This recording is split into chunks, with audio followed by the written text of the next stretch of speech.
I have felt, especially doing AI-themed talks with employees, I find there's two people in one body. Yes. There's the person who is like on program. It's just like, I got the KPIs and the tokens and the prompt engineering because it came down from on high. Yeah. And that's the assignment. And then I meet the parent and the sister and the cousin and the neighbor and the friend and the child who's anxious. Yeah. About what is this going to mean for my kid, for my job, for my savings plan, for my brain, for my value. Why am I here if this? Yeah. And I try to remind people, bring that human in.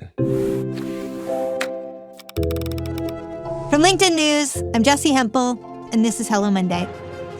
So I was scrolling through my LinkedIn feed not long ago when a post stopped me in my tracks. I fired ChatGPT, it began, and it was from my old buddy, Baratunde Thurston.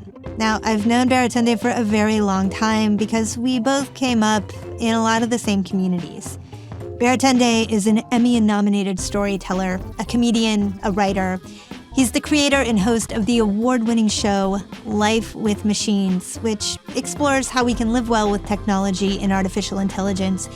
And when I tell you that this is the kind of show that I like to listen to in my own downtime, I'm not lying. It's really great.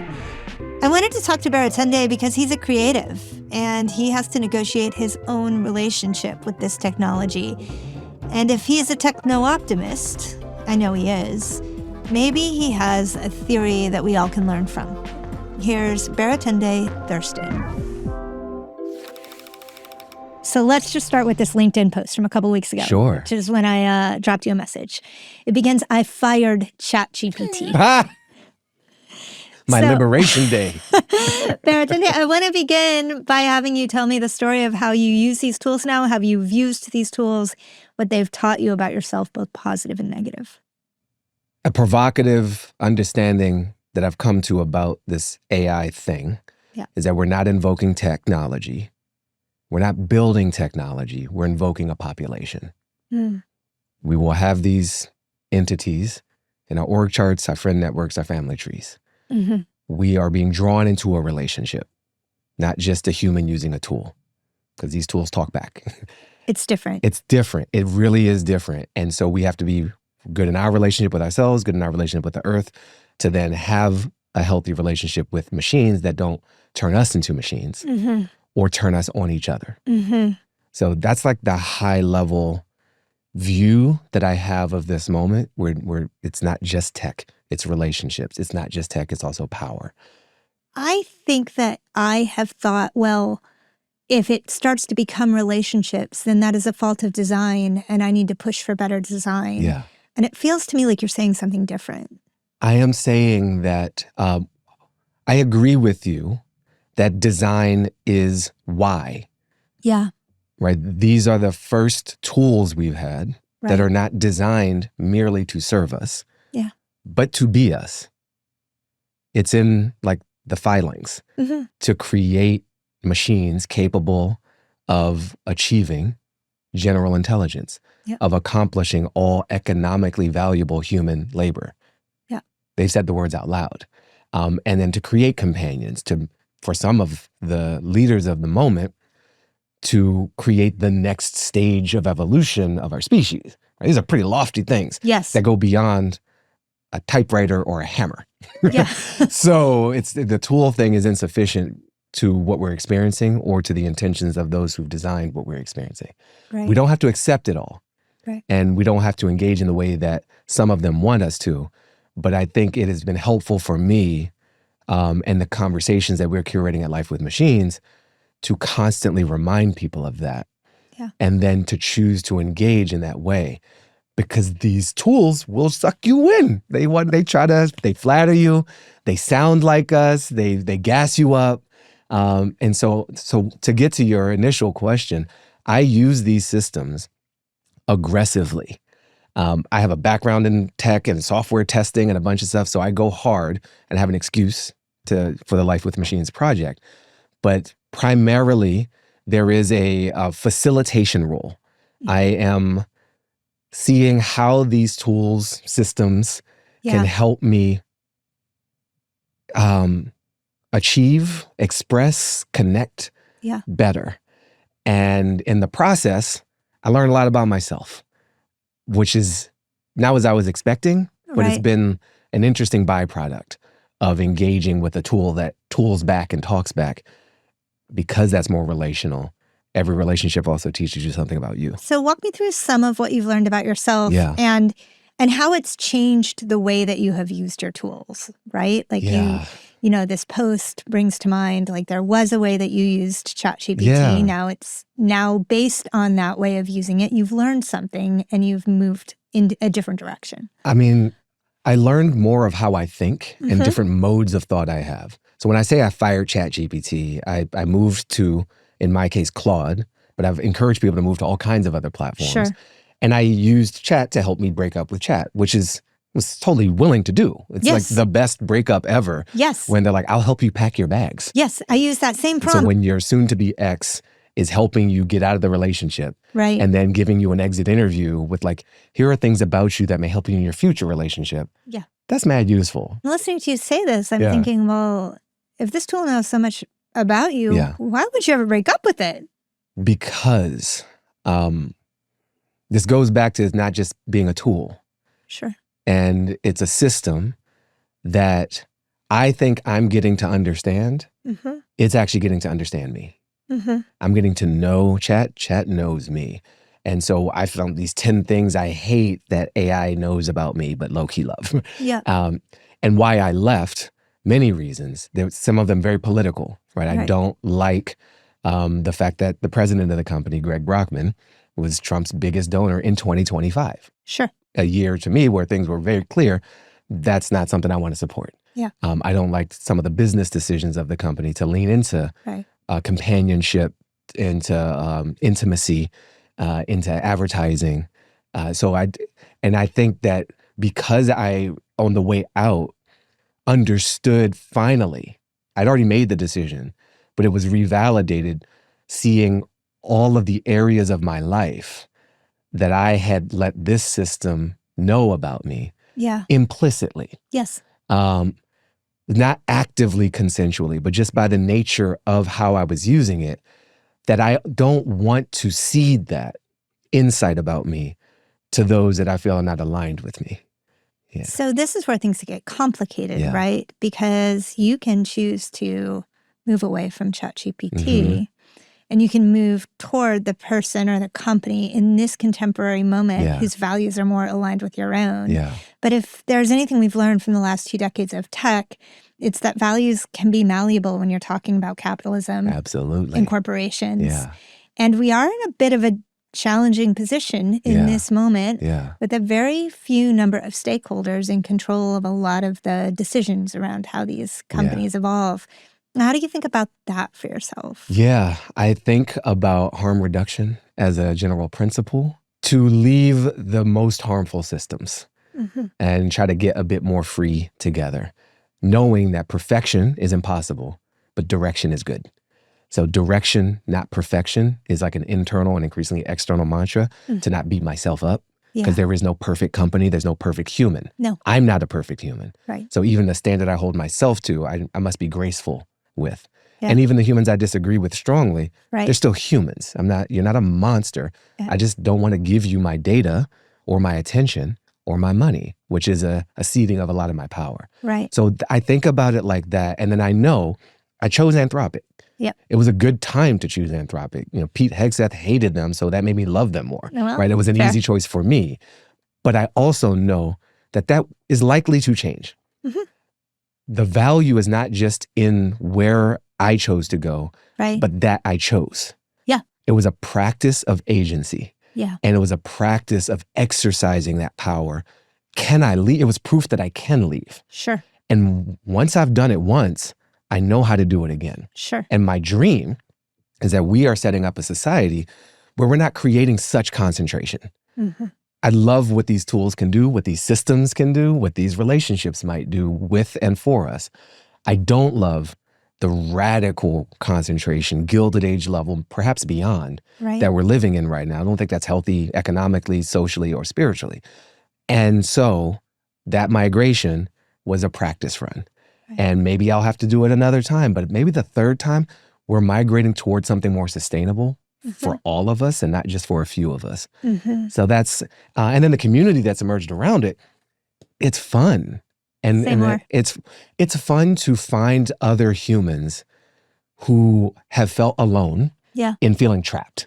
Right? A lot of us are experiencing by design these systems as individuals. And so I'm trying to figure out chat for me, and you're trying to figure out Claude for you, and you're trying to figure out what other system for you.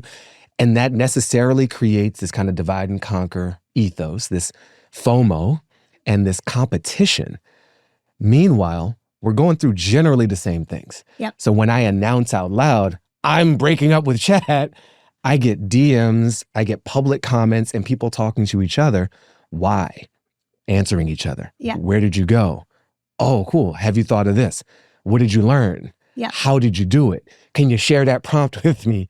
And that is the multiplayer mode of the moment that I want us to get to toward, as opposed to the single player mode, which the design currently mostly encourages. Baratunde, I just want to talk to you about my breakup with chat because it did not go the same way that yours did. Please share me your experience. But I, like you, pulled down a prompt and told chat, please package me up. I'm going across the street over there to Claude, and I want you to give me my go bag.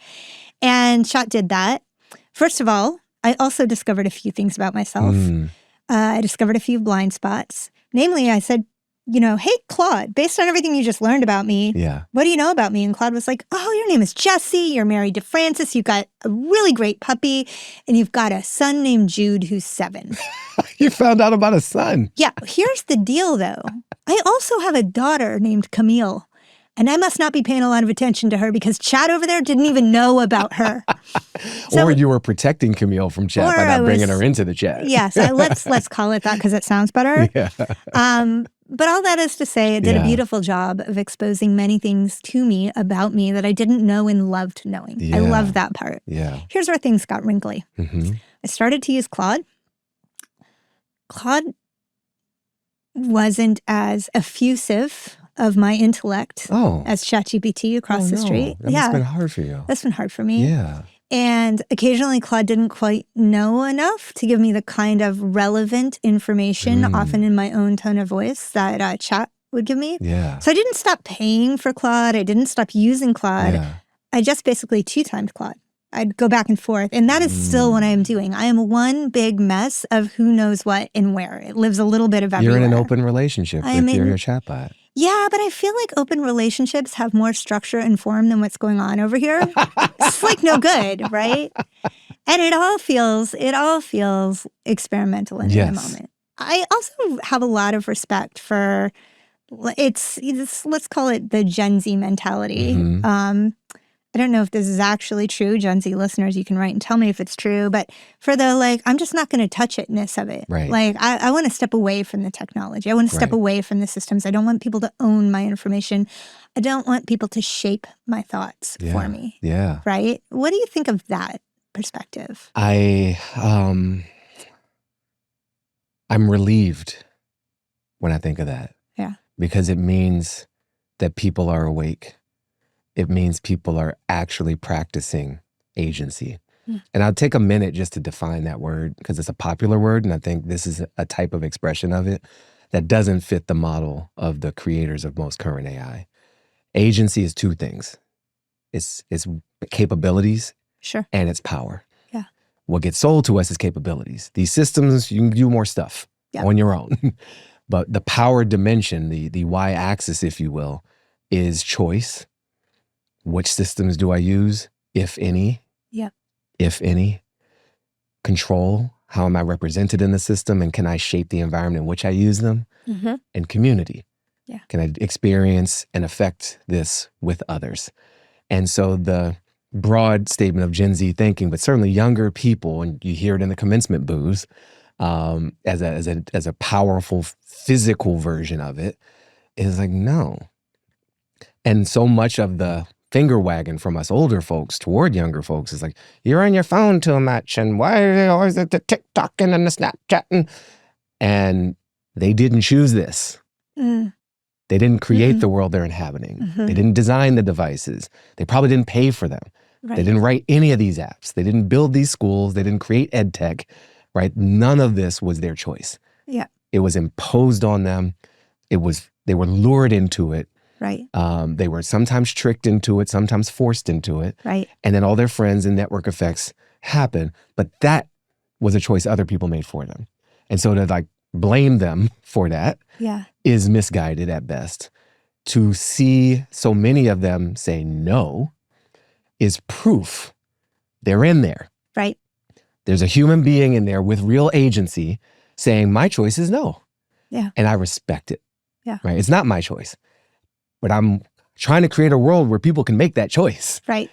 And that's a beautiful thing. And it's not surprising either, given the world that we set up for them has created a lot of connectivity, but no real connection in so many ways. Yeah. The connection is a big piece. Yeah. And I want to come back to that. Yeah. But I want to say I was at a conference on Tuesday for HR professionals. Okay. And one of the speakers, the first speaker of the day, brought up the fact that most revolutions begin with the youth, right? Mm-hmm. The youth, and certainly that's been true with every technological revolution. The young kids were using Facebook, and then we all jumped on it, right? Mm-hmm. And you knew it was about over when your parents, like people my age, got on it. Yeah. And here we are with AI. And so if we want to understand where the future is, we actually should look at what the youth are choosing to do. Yeah. And it is confounding then that they're choosing to opt out in such large numbers of a lot of the tech tools that we, Gen Xers, it's the olds who claim to be leading the revolution here. And it might be useful for the olds to look at what the youth are doing, not as a reaction to a bad job market, not out of fear, but out of a sense that they have a kind of agency that they're employing that we can learn from. We got to pay attention. And what I'm seeing with the young people is, yes, a significant chunk who are saying no. Yeah. And a significant chunk who are saying there's a better and different way. Yeah. But both are a rejection of what they were handed, which isn't just technology. Yeah. It was a system of power. Which that is so serve. critical to point out. It's not just technology. We're way past gadget reviews here, where we need an analysis of economics and policy and politics and society. This is about how we've built capitalism. Yeah. This is about our business environment, our operating environment, our regulatory system. This is about our culture, not just the rules, how we treat each other. What do we value? Who do we value? How do we value them? And the kids know, you're a parent. I'm not. I'm just an uncle. But I'm around enough, and I've been a kid. Kids see through the BS. Yeah. They will call you on it. I'm sure your daughter has called you on it a number of times saying, Mommy, no. Stop. Please stop. It's cringe. Like, no. Yeah. And they are saying that to society right now. Mm-hmm. This doesn't work. We can't buy homes. Mm-hmm. We can't breathe. We can't find jobs. Yeah. We can't think. We can't confess pain and vulnerability. And everything's a sales opportunity. Yeah. Masquerading as a friend, masquerading as a job. No. I don't know what you guys are on, but I'm just saying, this is what I see. Yeah. And sometimes it comes out as beautiful art. Sometimes it comes out as protest. Sometimes it comes out as a survey response. Sometimes it comes out as a boo at a commencement address. Right. And the young folks who are choosing a different way, there's a different level of sovereignty in how they're approaching tech. Yeah. You're seeing movements of more low tech. You're seeing beautiful tech. Yeah. You're seeing off-grid tech. Right. You're seeing open source. You're seeing single-purpose devices and a creative application of technology, which is a similar spirit that inspired a lot of those people in the 60s. Sure. Who kicked this thing off for us. Yes. It was a bunch of love children who started so much of this internet thing. But the money, the systems, the power have a way of warping things. Right. And so now we're in another generation that sees about as clearly as those kids in the 60s saw. You know, I'm not ceding everything to the youth, and they shouldn't cede everything to me. Right. But I feel like together we should stay in dialogue about, you're right, this is off. Right. So how do we bring it back into better alignment? Well, those kids in the 60s, right? They massaged the system. They shifted culture, right? Yeah. And then they grew another decade and became dentists and lawyers. And then, As one does. Yeah. And we live in a moment where it would be easy to claim exceptionalism, but it is probably not a good idea. Yeah. Every moment thinks it's special. Yep. But I will say, this moment's special. Okay, say more. One of the reasons I think this technology that we're calling AI is different is because of the relationship thing and the power thing. But another is because of the time window we're in. Mm-hmm. We're in a window where norms are getting established. Yeah. Where rules are getting laid out or not. And that's its own type of rule. Yes. No rules. Yeah. So you can do what you want with my data. You can do what you want with this app. You can do what you want with this resource. Right. Water, money, information, attention, whatever, kind of the laissez-faire vibe is a system, even though it feels like there isn't a system. That isn't locked in yet. It's not. It is not locked in yet. I believe that we still have and must take advantage of the window to establish the rules that we want and the norms that we want for how we're going to live with these machines. Right. And with each other in the process, and with the earth in the process. That's not done yet. Yeah. But I do think that history, everyone thinks they're special, and some of them are more or less so. I think we're special because we're in this moment. Right. Where we're going to set something, and it's going to be accepted. We did it with social media. We just accepted. Right. No rules. Right. Look at where we are. And as much as people talk about AI, the adoption of it is minuscule. Yeah. At the levels that you and I use it. It's less than 1%. The kids are announcing it. I think we have enough reports in. Token maxing is stupid. Token maxing is stupid. Not only financially or computationally, but energetically. Yeah. It is such a flagrant foul in an era of climate change to encourage maximum burning of any fuel. It feels to me like I just want to ask everybody not to stop. Yeah. But just to slow long enough to like look and think. That is another opportunity we have. I don't think, as much as I am optimistic about humanity and have high hopes for us, I don't think a stop will happen under almost any circumstance. Yeah. It's like a less than 1% thing. But I do believe in breathing. I think we also should remember all of our online experiences are happening inside of the mall. Mm. We're living life online, but every aspect of it is in a commercial space. Right. That's not natural. No. It's literally unnatural. Yeah. New Public is a beautiful organization that I try to cite their work on this point quite often. In the physical world, we spend a lot of time in commercial spaces. We also go to the park. Yeah. We go to a mosque or a synagogue or a church or a temple. Yeah. We walk down the sidewalk. We have public space. We have private space, our own homes, the bathroom, right? Online, everything is a commercial space. And so whatever happens there, we have to remember that there is an economic incentive for it to happen. Yeah. That is not the case in your church. That is not the case in your living room. That is not the case on your stoop or in your front yard. Right. And so let us not say that online isn't real. It is very real. And it has manifestations and costs and benefits in the physical world. Right. But it is not entirely real. Yeah. And there is more to our life than that. And we should desire to create an online space that reflects more than just commerce. Yeah. If we're going to continue to live online and live with machines.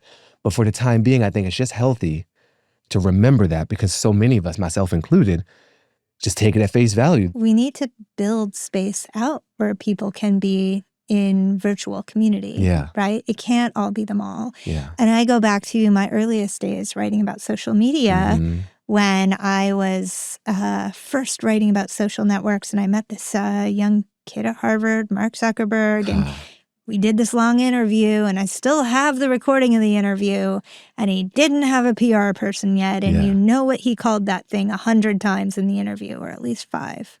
A utility. He thought of it as a public utility.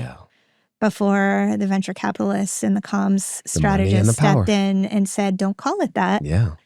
Because we cannot think about this space as public space, or else we cannot monetize it. And that's what the kids are reacting to. They're like, you raised me in the mall. And I want to be free, right? I want to go to the beach and explore some other things.